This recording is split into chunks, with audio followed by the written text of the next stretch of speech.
시청자 여러분 안녕하십니까? 뉴스 매거진 울산의 송장섭입니다. 오늘 송장섭의 파워토크에서는 현병철 국가인권위원회 위원장을 만나 국내 인권 실태를 점검해 봅니다. 뉴스 따라잡기에서는 제19대 총선 예비후보 등록과 함께 시작된 정치의 계절을 맞아 소용돌이치는 중앙정치권과 지역 정가의 움직임을 심층 분석합니다. 또 노동계의 핵심 쟁점으로 떠오르고 있는 주간 연속 2교대제 도입과 연착륙 방안을 살펴봅니다.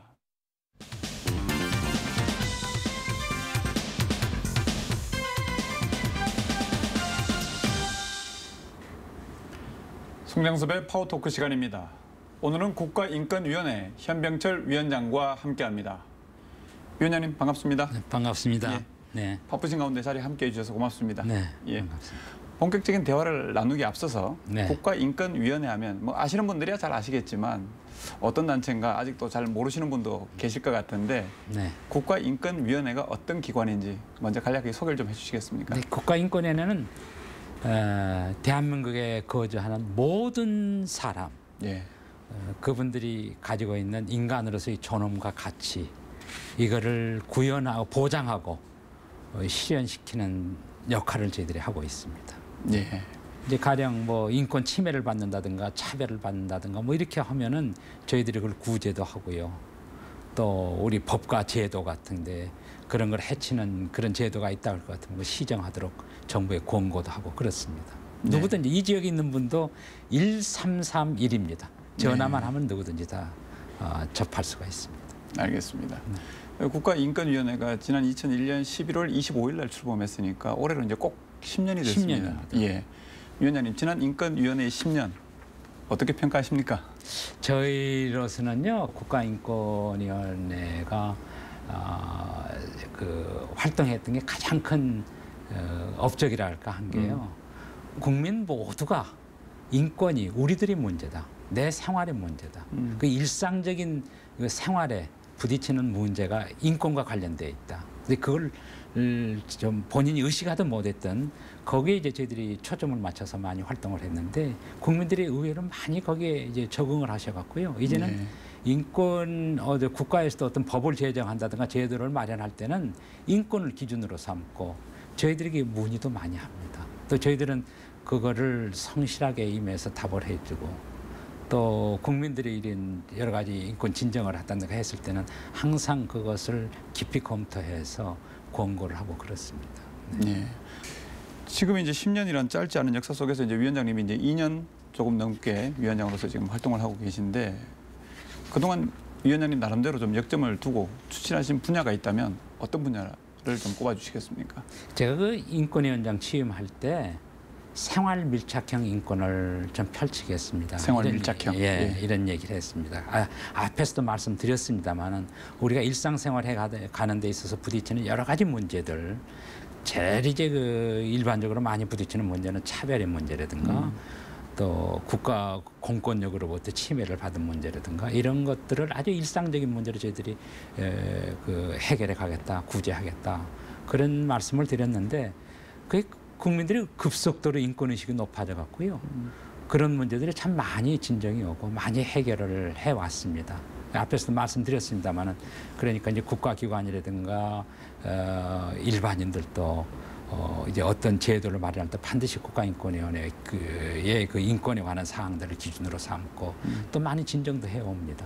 이제 그것들을 저희들이 해결을 하는데 그래도 아직도 이제 국민들 사이에 인권위의 그 기능이라든가 역할을 잘 모르신 분들이 있어서 아직도 많은 홍보를 해야 되고 또 더 낮은 자세로 더 소위 그 깊은 그 고민을 해가면서 어려운 일들을 해가야 된다 하는 생각을 늘 하고 있습니다. 네. 네.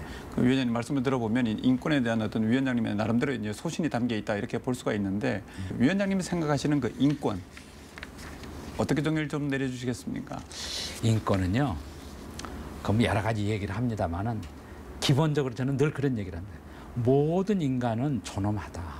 인간의 존엄성, 그거를 구현시켜 가는 것, 그걸 우리 생활에서 어떻게 실현시켜 가는 것, 그것이 이제 인권이다. 이렇게 생각합니다. 우리 그 무슨 그 교과서에서는 일반적으로 아까 말씀드렸듯이 인간의 존엄과 가치를 구현하고 실현하는 것 이런데 한마디로 말하면 인간의 존엄성 이걸 확보해 가는 것이다. 이렇게 이 얘기를 합니다만은 이거는 하루아침에 생긴 게 아니고 역사적인 소산이고 또 어떻게 보면 문명의 소위 그 진화, 산물이다 이렇게 얘기할 수 있습니다. 예를 들면 여성들의 그 참정권 같은 건요. 네. 사실은 세계적으로 보면 1900년대 들어 실현이 되거든요. 맞습니다. 저희 나라도 해방 이후에 시작된 거 아닙니까? 그래서 역사의 그 과정을 보면 인권은 계속 이렇게 변하고 확장돼 가고 있다. 우리 생활의 넓은 범위에 이렇게 얘기할 수가 있습니다. 긴 호흡으로 흐름을 봐야지 어느 한 순간을 봐서는 인권을 이해하기 좀 어렵다.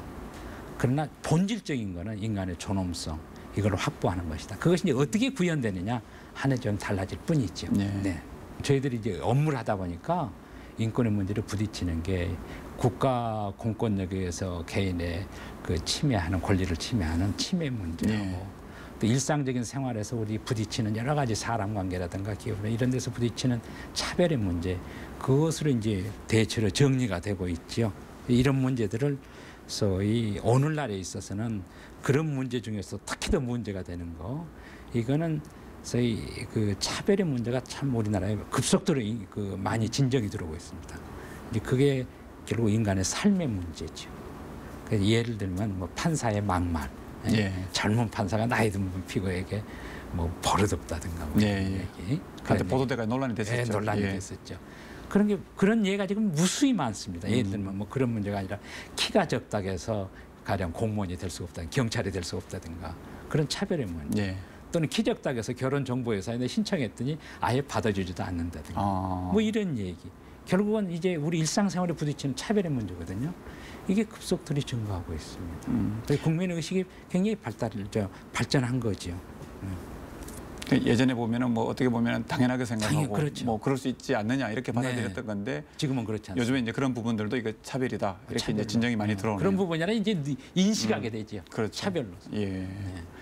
우리 그 인권 단체들을 보면은 그 현 정부 들어서서 표현의 자유가 많이 위축되고 있다. 뭐 이런 비판들을 많이 하고 있는데 우리 위원장님 보실 때는 그런 비판들을 어떻게 보십니까? 작년에 6월에 그 라리 보고관이요 유엔의 그 보고서를 발표했어요. 예. 이제 거기에서 우려하는 몇 가지 말씀을 했지요. 이제 그 문제가 주로 많이 논의가 된 것 같습니다. 그 표현의 자유하고 특히 관련돼 갖고서 일반 보고서에 담겨 있는 내용인데 되게 그게 이렇습니다. 우리나라뿐 아니라 세계 각국에서 이 일반 정보에 대한 건 통제, 이것하고 또 개인이 가지고 있는 권리가 있어요. 예. 또 이런 그 표현의 자유와 또 충돌되는 부분이 예, 상충되는 부분이 많죠. 상충되는 예. 부분. 이거에서 발생하는 문제입니다. 이제 가령 제일 문제가 프라이버시권과 표현의 자유 문제, 예. 이 충돌 이런 문제인데 저희들 이 국가인권위원회에서는 유엔의 규범이라든가 헌법이 보장하는 이 표현의 자유 이걸 최대한 보장해야죠. 그런데 다른 한편 국민의 그 프라이버시권, 개인의 권리 이것도 보호해야 되거든요. 맞습니다. 어디서 이렇게 접촉 조화점을 찾느냐 하는 것이 과제입니다. 저희들도 그 많은 노력을 하고 있고요. 내년 지금 6월 정도에는 세계적인 학자들을 모으고 아셈 기구하고 합동으로 크게 이 문제에 대한 세미나를 한번 열어볼까 합니다. 예. 그래서 그런 제도적인 방안을 한번 찾아볼 생각을 하고 있습니다. 알겠습니다. 네. 그리고 위원장님 취임 이후에 우리 국가인권위원회가 북한의 인권 문제에 대해서 상당히 많은 관심을 보이고 있는 걸로 그렇게 저희가 알고 있는데 네. 예, 뭐 특별한 이유가 있습니까? 그리고 북한의 인권 실태 어떻게 진단하고 계십니까? 일단 북한 인권에 대해서 우리가 관심을 갖는 것은 당연한 것이죠. 어떻게 보면 그 북한 주민이 저렇게 동포인데 저렇게 어려움에 처해 있는 것에 대해서 우리가 모른 척하고 있는 것은 양심의 문제고 관심 가져야 되는 건 당연합니다. 또 인권의 보편성 입장에서도 당연히 가져야 된다 이리 생각을 합니다. 북한의 인권 실태에 대해서는 뭐 제가 말씀드리지 않아도 여러분들이 국민들이 너무 잘 알죠. 네. 굉장히 어려움이 있죠. 북한 인권은 그 이념적이나 정치적인 거 이런 데서 완전히 떠나서 인간의 문제로 보자. 인권은 인간의 문제이기 때문에 그분들이 이렇게 저기 생명의 위협을 받을 정도로 어렵고 또 인간으로서 누려야 할 최소한도의 소위 말하고 듣고 이렇게 생각하고 좀 다닐 수 있는 거 인간의 최소 요건 아니겠습니까? 네, 그렇죠. 그런 요건을 어떻게 좀 충족시킬 수 없는가? 그러려면은 결국 할 수 있는 방법이 뭡니까? 세계 양심 세력에게 호소해서 협력을 받는 거. 또 북한에게 어떻게 하면 우리 진정성을 알려서 그 협력을 받는 거. 뭐 이런 거 아니겠습니까? 그런 노력을 서로 해보자는 거죠. 네. 작년에 저희들이 그 북한 인권 로드맵을 만들었는데 크게 봐서 한 세 분야로 나눠서 저희들이 논의를 하고 있습니다. 네. 하나는 북한 주민의 인권 개선, 탈북자들의 인권 개선, 그 다음에 이산 가족이나 납북자들의 인권 문제, 그 사람들의 문제를 해결하는 거, 뭐 이런 정도로 크게 나눠서 저희들이 검토를 하고 있습니다. 네. 네. 그런데 이제 북한 인권에 대해서 이제 뭐 기본적인 인간의 권리, 뭐 정치와 이념을 떠나서 이제 인간의 다가가서, 문제로 네, 인간의 문제로서 좀 네, 접근을 해야 네, 된다 네. 이렇게 말씀을 해주셨는데 그런가 하면 반면에 이제 우리 이제 국내에서 벌어지고 있는 여러 가지 이제 민감한 현안들, 뭐 이를테면 그 한진중공업 관련해서 이제 김진숙 민주노총 지도위원 인권 보호 관련 의견 표명이 부결되다거나 아니면 장애인이나 외국인에 대한 어떤 인권 문제 이런 부분에 대해서는 국가인권위원회가 상대적으로 좀 소홀하지 않느냐 이런 좀 비판의 목소리도 있거든요. 네, 김진숙 씨의 그 국가인권위 진정은요 긴급 구제가 들어왔습니다. 네. 근데 긴급 구제는 인권위원회에서 그걸 구제할 수 있는 게 아주 법으로 딱 요건이 구성되어 있어요. 근데 요건에 그 법적인 요건은 충족이 안 됐습니다. 아, 요건이 충족이 되지 않았다. 충족이 안 됐는데 그러나 우리 실무자들이 내려오고 상임위원이 내려오고 해갖고요. 한진중공업하고 경찰하고 이쪽에 저희들이 거중 조정을 해서 거기 다 베풀 수 있도록 저희들이 뒷바라지를 했습니다. 실제적으로 저희들이 역할을 굉장히 했고 그거는 뭐 우리 장향숙 의원이라고 오히려 민주당에서 추천한 상임위원이 직접 내려오셨어요. 그래서 현장에서 직원들 데려와서 그리고 계속 모니터링도 했고요. 상당히 진지하게 했습니다. 네. 그 요건이 안 돼서 그거는 안 됐지만은 긴급 구제는 안 됐지만 그 실제적인 그런 저희들이 도울 수 있는 역할을 했다. 그다음에 좀 장애인들 말씀하시는데 장애인들에 대해서는 저희들이 최대한 했습니다. 특히 다문화 외국인에 대해서는 각별한 관심을 가지고서 저희들이 하고 있어요. 영화 도가니가 이제 개봉이 되면서 광주 인화학교하고 인하원의 인권 침해 관련해서 문제가 많이 됐지 않습니까? 네. 그래서 국가인권위원회에서 이제 뭐 직접 방문하셔서 직권 조사를 한 것으로 알고 있는데 네, 실질적으로 뭐 조사 성과가 좀 있었습니까? 어떻습니까? 네, 2006년에 저희들이 그때 조사를 해서 권고를 했었고요. 권고를 했는데 권고를 저희들이 하고 광주시청이나 또는 검찰이나 뭐 이쪽 관계되는 데서 다 수용을 했었습니다.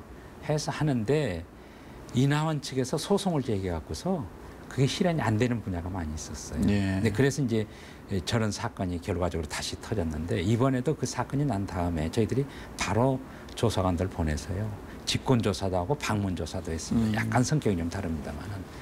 그래서 아마 오늘 보고서가 지금 작성 중에 있습니다. 아, 끝나서 곧 나올 겁니다만은 뭐 폐쇄 조치를 했습니다만은 관계없이 법 위반 사항은 저희들이 조치를 하려고 생각하고 있습니다. 네. 그렇게 직권 조사를 하시면 인권위에서 할 수 있는 조치가 어떤 것들이 있습니까? 이제 우선 형법상 문제될 때 고발을 하고요. 네. 또 지금은 폐쇄 조치가 됐습니다만 보통의 경우 관계기관에 저희들이 권고를 합니다. 시정 권고를 합니다. 네. 그리고 국가인권위원회법에 따르면 위원장님의 임기가 이제 3년으로 명시되어 네, 있지 않습니까? 예. 네. 그러면 이제 앞으로 한 1년 정도가 지금 남아 있는데, 한 7개월 정도는 예. 네, 그 8개월 정도. 남은 임기 기간 동안 특별히 좀 이런 문제는 더 관심을 갖고 추진해 보겠다 하는 분야가 혹시 있으시면 말씀을 좀 해주시겠습니까? 뭐 저희 임기 거의 의식하지 않습니다. 마지막 나가는 동안 저희들 인권위원회 그 기관 국가기관으로서 해야 될 일을 꾸준히 하지요. 그런데 금년에 마침 그 인권 증진 계획 저희들이 하고 있습니다. 3년 단위로. 그게 금년에 지난번 했던 게 마치고 새롭게 또 시작을 해서 준비를 하고 있고요. 또 NAP라고 해서 국가 인권에 관한 기본 계획을 또 세워서 추진해 가는 게 있습니다. 그걸 금년에 또 작성하고 있습니다.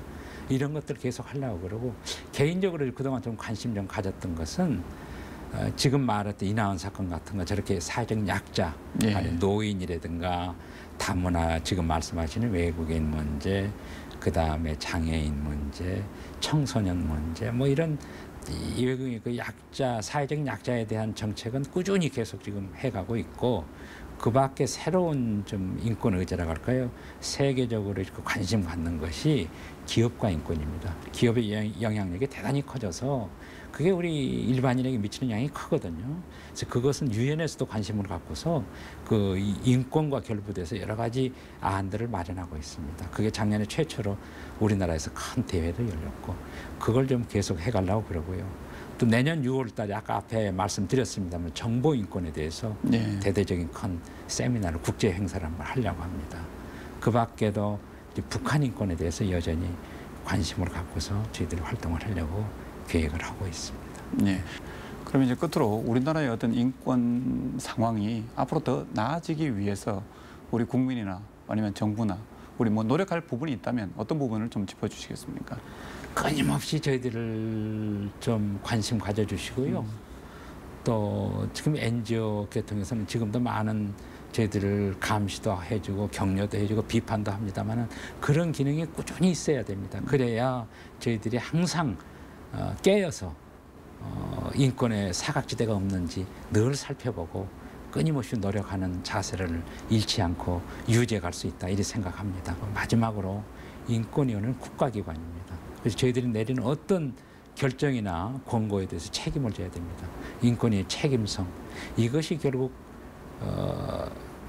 그 일반 사회 단체와 다른 점입니다. 인권위는 책임감이 생명입니다. 이런 노력을 할 때 국민들의 신뢰를 받을 수 있지 않느냐. 인권위가 존재하는 건 결국 국민의 신뢰밖에 없습니다. 우리는 강제력이 없습니다. 결국은 국민들의 신뢰가 없으면 아무 힘이 없습니다. 저희는 공고 기능밖에 없거든요. 공고하는 거 안 들어주면 그만입니다. 안 들어줄 수 없는 건 뭐냐. 국민들이 지지해 주니까. 그래서 항상 염두에 두고 있습니다. 최선을 다하겠습니다. 알겠습니다. 예, 고맙습니다. 하여튼 앞으로도 우리 국가인권위원회가 우리 국민들의 인권 보호를 위해서 더욱 많은 노력을 해주시길 기대하겠습니다. 노력하겠습니다. 고맙습니다. 네, 감사합니다. 네.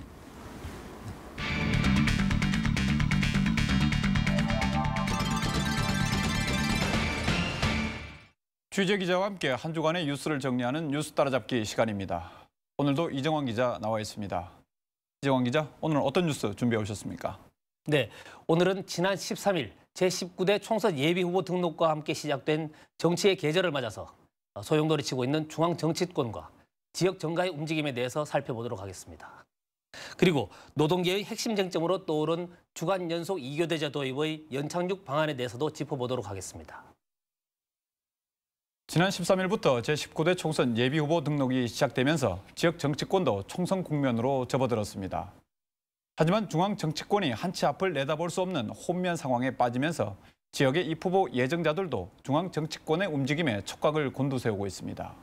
이정환 기자, 아무래도 여당인 한나라당의 움직임에 가장 큰 관심이 쏠리지 않겠습니까? 네, 그렇습니다. 내후 외환에 흔들리던 한나라당에서는 마침내 박근혜 전 대표가 전면에 나서게 됐습니다. 박 전 대표는 일단 19일부터 비상대책위원회를 맡기로 하면서 당 쇄신의 전권을 위임받았는데요. 그렇다고 해서 당 내부의 개파 간 갈등이 완전히 봉합됐다고는 볼 수 없습니다.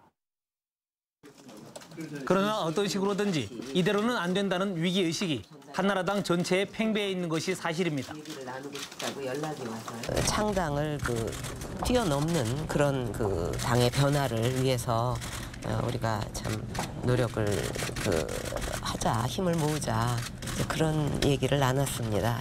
박근혜 전 대표님이 생각하고 있는 당의 변화 쇄신과 우리 쇄신파들이 생각하고 있는 당의 변화 쇄신에 본질적인 차이가 없다는 것을 서로 확인했습니다. 여기에다 일부 현역 의원들의 탈당과 육선의 이상덕 의원, 초선인 홍정욱 의원이 잇따라 총선 불출마를 선언하면서 당내 혼란은 점점 커지고 있습니다. 이에 따라 한나라당 관계자들은 내년 총선에서 물갈이 폭이 어느 정도가 될지 아직 예상조차 하지 못하고 있는 형편입니다. 이런 가운데 한나라당의 텃밭인 영남에서부터 쇄신해야 한다는 목소리가 커지면서 울산에서도 무엇보다 5명의 현역 의원들에 대한 재공천 여부가 주목되고 있습니다. 제대로 된 인물을 제대로 모여하자 그런 거고, 이게 다선 그런 거는 유권자들에 대한 만들어지는 훈장인데 범죄고 경력 전과가 아니고. 이 같은 혼란 속에서 한나라당 공천을 노리는 예비 후보들의 도전도 어느 때보다 거세질 것으로 보입니다. 특히 총선 후보 선출 방식도 지금까지의 공천 심사 방식에서 벗어나 대규모 유권자가 참여하는 예비 선거 수준의 상향식 선출 방식이 도입될 가능성이 높습니다. 따라서 현재 지역 정가에서도 관심은 온통 한나라당 중앙당의 쇄신 방안이 어느 수준까지 이를지, 박근혜 전 대표가 위기의 한나라당을 어떻게 추스릴지에 대해 쏠려 있습니다. 한마디로 총선 레이스는 시작됐지만 한나라당은 아직 출발조차 못한 형국인데요. 그렇다면 통합 논의가 진행되고 있는 야권의 움직임은 어떻습니까? 네, 야권에서는 후보 단일화를 전제로 비슷한 성격의 정당 간의 통합 작업이 활발히 진행되고 있습니다. 현재 민주노동당과 국민참여당, 새진보통합연대가 하나로 합친 통합진보당이 이미 총선 모드에 들어갔습니다. 다만 한지붕 세 가족의 모습이기 때문에 당내에서 먼저 1차 공천 경쟁이 시작될 전망입니다. 벌써부터 북구에서는 김창현 시당 공동대표와 조승수 현역 국회의원, 동구에서는 이은주 시의회 환경복지위원장과 노욱희 전 진보신당 울산시장 후보 등 당내 유력 후보들의 경쟁이 시작됐습니다. 민주당의 경우 친노 세력인 혁신과 통합이 주축된 시민통합당과 한국노총 등과의 통합을 결의함에 따라 새롭게 재탄생할 민주당의 영향력에 대해서도 관심이 쏠리고 있습니다. 특히 노무현계의 좌장격인 송철호 전 국민고충처리위원장도 중구 출마를 저울질하고 있는 것으로 전해졌습니다. 이처럼 크게 두 갈래로 출발한 야권은 양 진영에서 각각 후보를 선출한 뒤 결국 선거연대 형태로 야권 후보 단일화를 이루는 수순을 밟아갈 것으로 보입니다. 한나라당은 당 안팎의 혼란 상황이 계속되고 있고 야권은 통합은 이뤘다고 하지만 후보 단일화 과정에서 적잖은 진통이 예상되고 있습니다. 지난 13일 총선 예비후보 등록이 시작됐는데요. 예비 후보들은 어떤 행보 보이고 있습니까? 네, 제19대 총선이 앞으로 120일도 채 남지 않은 시점이기 때문에 예전 같으면 벌써부터 공천 경쟁이 시작됐을 시점입니다.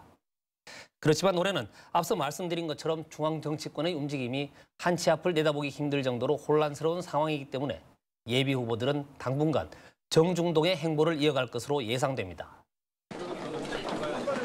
한나라당에서는 내년 초까지 박근혜 전 대표의 비대위를 통해 재창당 수준의 당 쇄신을 이루는 수순이 예상됩니다.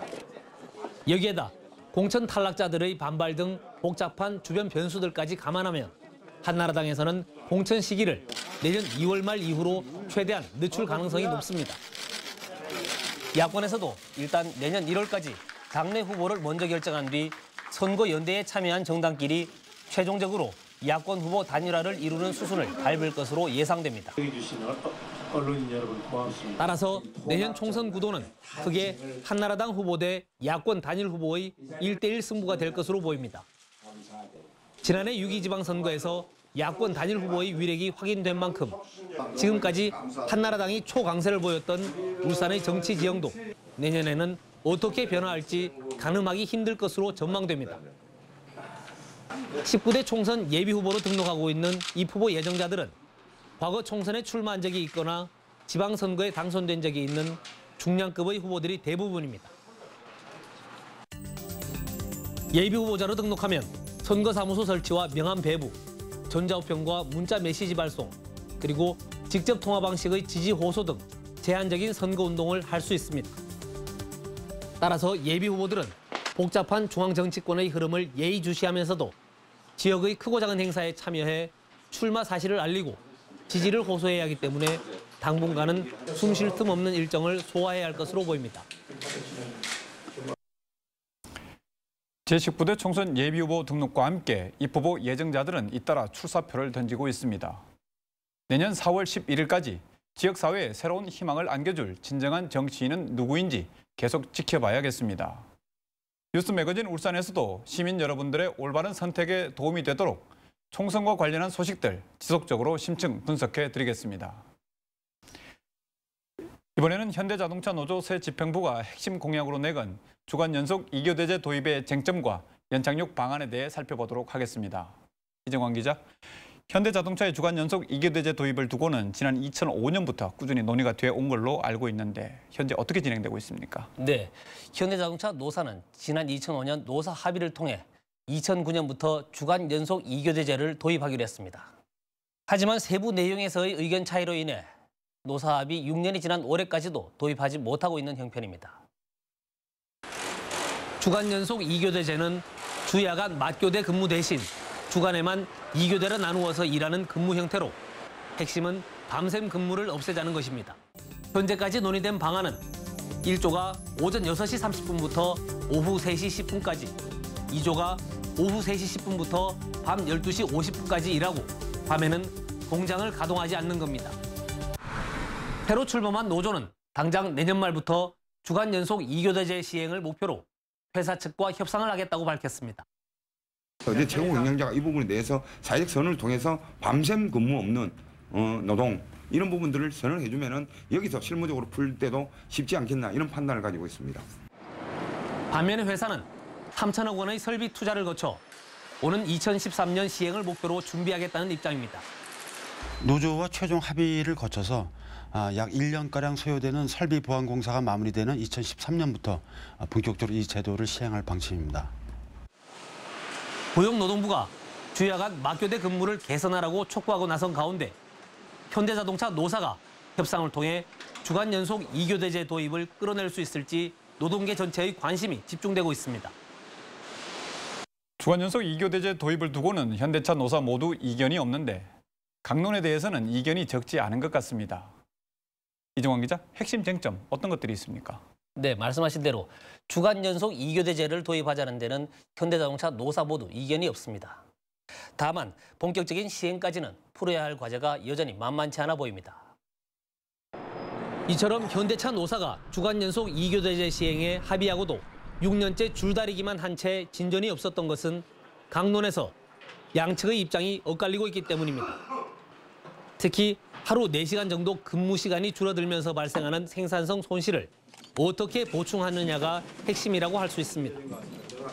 지금의 주야 2교대에서 주간 연속 2교대제로 변경할 경우 근로자 2명 기준으로 연간 근무 시간은 4,178시간에서 3,699시간으로 479시간이 줄어듭니다. 현대자동차 국내 공장의 차량 생산 능력도 연간 163만 5천 대에서 144만 8천 대로 18만 7천 대가 감소하게 됩니다. 노사는 생산량 감소분 18만 7천 대 가운데 18만 4천 대는 시간당 생산 대수와 휴게 시간, 설비 보완 등을 통해 해결하기로 의견 접근을 받지만 3천 대는 합의점을 찾아야 합니다. 노조는 사실상 임금 수준을 그대로 유지하고 노동 강도 강화에는 반대하고 있는 반면 회사 측은 휴가 축소와 설비 보완이 선결되어야 한다고 강조합니다. 노동 강도가 일방적으로 회사 측 입장대로 강화돼서는 안 된다고 보는 적정 노동 강도가 유지되는 이런 방식으로 주간연속 2교대가 도입돼야 올바른 주간연속 2교대 도입될 수 있다 이렇게 판단하는 겁니다. 근로시간이 줄어들기 때문에 이로 인해서 줄어드는 생산량 보존 만회가 가장 큰 관건인데 상당 부분 노조와 의견 접근을 본 상태이기 때문에 더욱이 새 집행부가 이전 집행부에서 진행해온 노사 합의를 그대로 받아들이지는 않겠다고 밝히면서 당분간 진통은 계속될 전망입니다. 주간 연속 2교대제 도입은 단순한 근무 형태 변화 차원을 넘어 자동차 산업 전반과 지역 사회에도 적지 않은 영향을 미칠 것으로 보이는데요. 이정환 기자, 근무 형태 변화에 따라 함께 달라져야 하는 것들, 어떤 것들이 있습니까? 네, 말씀하신 것처럼 현대자동차의 주간 연속 2교대제 연착륙을 위해서는 현대자동차뿐만 아니라 주변의 여건도 함께 변화돼야만 합니다. 우선 주간 연속 2교대제로 근무 형태를 바꾸려면 협력업체들도 이에 맞춰 준비해야 할 점들이 적지 않습니다. 상당수 협력업체들은 납품 시점을 맞추기 위한 설비 투자와 추가 인력 검토를 시작했지만 수익성을 맞추는 것은 해결해야 할 과제입니다.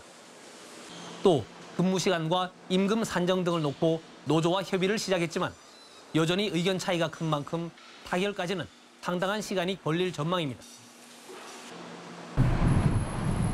새벽과 심야 시간의 대중교통망 확충도 개선이 필요합니다. 생산지 근로자들이 바뀐 교대 근무제에 따라서 오전 6시나 새벽 1시에 이동하게 되면서 시내버스 증편 요청도 제기될 것으로 보입니다. 네, 출퇴근을 위한 대중교통 문제라든지 또 실시간으로 부품을 공급받아야 하는 어떤 시스템 구축이라든지 여러 가지 선결 과제가 있습니다만은 이 문제는 지금 지자체하고 협력업체 등과 함께 이 문제를 같이 논의하고 현대자동차 노사가 과연 이 문제들을 얼마나 슬기롭게 해결할 수 있을지 또 이를 통해 주간 연속 2교대제 도입을 순조롭게 풀어나갈 수 있을지 사회적 이목이 집중되고 있습니다. 주간 연속 2교대제는 어떤 식으로든 시행돼야 한다는 데는 노사가 이미 뜻을 같이 한 지 오래입니다. 현대차 노사가 타협과 양보를 통해 노조원의 근무 환경과 복리 후생 개선, 그리고 생산성 향상을 통한 경쟁력 확보라는 두 마리 토끼를 잡을 수 있을지 계속 주목해 보겠습니다. 이정원 기자 수고하셨습니다. 뉴스 매거진 울산 오늘 준비한 소식은 여기까지입니다. 갑자기 추워진 날씨 탓에 난방 온도를 올리시는 분들 많으실 겁니다. 겨울철 적정 실내 온도는 18도에서 20도라고 합니다. 난방 온도를 올리기보다는 적정 온도를 유지해 건강도 지키고 겨울철 전력난 해소 캠페인에도 동참해 보시기 바랍니다. 저희는 다음 주에 다시 찾아뵙도록 하겠습니다. 시청해 주신 여러분 고맙습니다. 안녕히 계십시오.